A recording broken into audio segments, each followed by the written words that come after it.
And what does Sophie do again? I heard my sister Amanda's voice carrying across the crowded anniversary party. Oh, she just sits at home all day, probably watching TV and reading books. The laughter that followed made my stomach clench. My name is Sophie Chen, and at 32, I was standing in the corner of my parents' extravagant anniversary celebration, watching my perfect sister hold court among the family friends. Amanda, with her designer dress and perfectly styled hair, had always been the family star, the successful corporate lawyer who could do no wrong. I heard she quit her teaching job, one of my aunts whispered, loud enough for everyone to hear.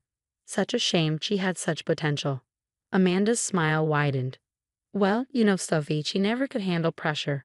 Not like me. I just made partner at my firm, by the way. More congratulations, more laughter, more sideways glances in my direction. I gripped my glass tighter, thinking about the sealed envelope in my bag.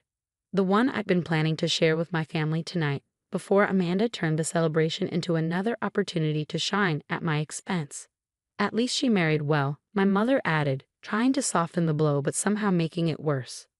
James is such a successful researcher. He probably takes good care of her. James, my husband of 5 years, was running late. He texted earlier saying his meeting with the selection committee had gone longer than expected. I hadn't told anyone about that meeting, about any of it really. We'd agreed to keep things quiet until it was official. Oh yes, Amanda continued, her voice dripping with fake concern. Thank goodness for James. Sophie needs someone to support her, especially now that she's given up on having a real career. Though I don't know how he handles coming home to someone who just exists.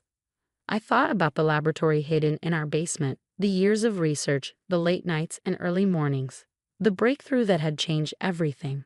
None of them knew. I kept it quiet, working in secret while they all assumed I was just being lazy. Remember when we were kids? Amanda was on a roll now, wine glass in hand. Sophie always said she was going to change the world. Now look at us. I'm actually making a difference of my cases, while she's probably still dreaming about it from her couch. The room tittered with polite laughter. My father looked uncomfortable but said nothing. He never did when Amanda was performing. Just then, I heard the front door open. James's familiar footsteps approached the living room, and for the first time that evening, I smiled. Sorry I'm late, he said, walking in still wearing his lab coat. He hadn't even stopped at home to change. The Nobel Committee had a lot of questions about Sophie's research. The room went completely silent. Amanda's wine glass froze halfway to her lips. The what committee?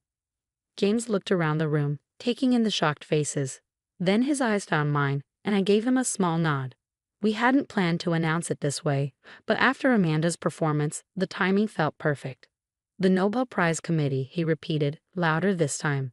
They're very interested in Sophie's work on cellular regeneration. The breakthrough she made in her home laboratory could revolutionize medicine as we know it. My mother dropped into the nearest chair. My father's mouth opened and closed without sound. And Amanda? Perfect, successful Amanda. Looked like she'd been slapped. That's impossible, she stammered. Sophie doesn't even work anymore. She stays at home. In her state-of-the-art laboratory, James finished for her, where she spent the last 3 years developing a treatment that could potentially cure several degenerative diseases. The committee thinks it might be the biggest medical breakthrough of the decade. I finally stepped forward, reaching into my bag for the envelope.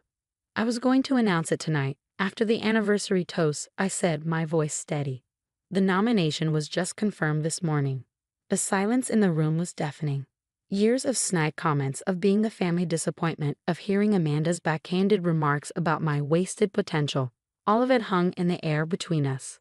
But why didn't you tell us? My mother finally managed to ask. I looked directly at Amanda as I answered. Because sometimes the people who are the quickest to judge are the last ones who deserve to know. The next few minutes were chaos. My mother burst into tears, alternating between apologizing and trying to hug me. My father kept asking detailed questions about the research, his voice filled with a pride I hadn't heard in years. And Amanda stood frozen. Her perfect makeup couldn't hide the shock and embarrassment on her face. I don't understand, she finally said, her voice smaller than I'd ever heard it. How did you even set up a laboratory? Those cost millions. James smiled, wrapping an arm around my waist. Sophie used her inheritance from Grandma Rose. Another bombshell. 3 years ago, when our grandmother passed away, she left her entire estate to me. Amanda had been furious, claiming I'd manipulated our grandmother somehow. The truth was simpler. Grandma Rose had been the only one who believed in me, who saw past the family's expectations. That money was supposed to be split equally. Amanda protested weakly. Actually, I said, pulling out another document from my bag. Grandma Rose left specific instructions. She knew about my research plans. She believed in what I was trying to achieve. The party guests, who moments ago had been laughing at Amanda's jokes about my boring life, were now clustering around James as he explained the basics of my research. Their expressions had shifted from condescending amusement to awe. Cellular regeneration, Aunt Patricia asked, squinting at the preliminary paper I'd published. Sophie, this could help with my arthritis. I nodded. That's the goal. The treatment has shown promising results in early trials. It could potentially help millions of people with degenerative conditions. But you never said anything, my mother interjected, still wiping tears. All this time we thought. You thought what you wanted to think, I said quietly. It was easier to believe I was lazy and unmotivated than to ask what I was actually doing with my life. Amanda suddenly turned and fled the room. I could hear her heels clicking rapidly down the hallway, followed by the sound of a door slamming. Her husband Mark looked apologetically at me before following her. The party continued, but the atmosphere had completely shifted. People who had ignored me all evening were now eager to hear about my work. My father couldn't stop telling everyone within earshot that his daughter might win a Nobel Prize. Later that evening, as things were winding down, Mark approached me alone. She's crying in the garden, he said softly. I think she'd like to talk to you. Part of me wanted to refuse, to let Amanda sit with her embarrassment, but I was tired of the tension, tired of the rivalry she created between us. I found her sitting on the garden bench where we used to play as children. Her mascara was smeared, her perfect hair slightly disheveled. How long? She asked as I sat down beside her. How long have you been working on this? Since I quit teaching, I replied. That's why I left, to focus on the research full-time. She nodded slowly. And all those times I invited you to my firm's events, my award ceremonies. I was in the lab. The cellular regeneration process requires constant monitoring. I couldn't just leave it. Amanda was quiet for a long moment. I thought I was the successful one, she finally whispered. I thought I was showing you how to live a meaningful life. By mocking me at every opportunity. The words came out sharper than I intended. She flinched. I was wrong. I was so wrong, Sophie. I got caught up in proving myself, in being the star of the family, that I couldn't see that you were actually changing the world while I was just talking about it. Tears were flowing freely down her face now, ruining what was left of her makeup. For the first time in years, I saw my sister, not the polished lawyer, not the family favorite, just Amanda. I've missed you, I admitted. I've missed my sister. Not the one who competes with me or puts me down, but the one who used to stay up late planning our futures together. She looked at me, surprise and hope mixing in her expression. I've missed you too. I didn't know how to stop being who everyone expected me to be. I reached out and took her hand. Maybe we can both stop trying to meet everyone's expectations and just be sisters again. 6 months after my parents' anniversary party, everything had changed. The Nobel Committee's interest in my research had gone public, and suddenly our quiet life was thrust into the spotlight. News vans occasionally parked outside our house, hoping to catch a glimpse of the housewife scientist who revolutionized medicine, as one headline put it. But the biggest change wasn't in my professional life. It was in my relationship with my family, especially Amanda. You're not wearing that to the press conference, are you? Amanda asked, rifling through my closet. We were in my bedroom, preparing for a major announcement about my research results. I looked down at my comfortable lab coat and slacks. What's wrong with this? She rolled her eyes, but there was affection in it now, not contempt. Sophie, you're announcing groundbreaking medical research, not doing lab work. Here, she pulled out a sleek blue dress I've forgotten I owned.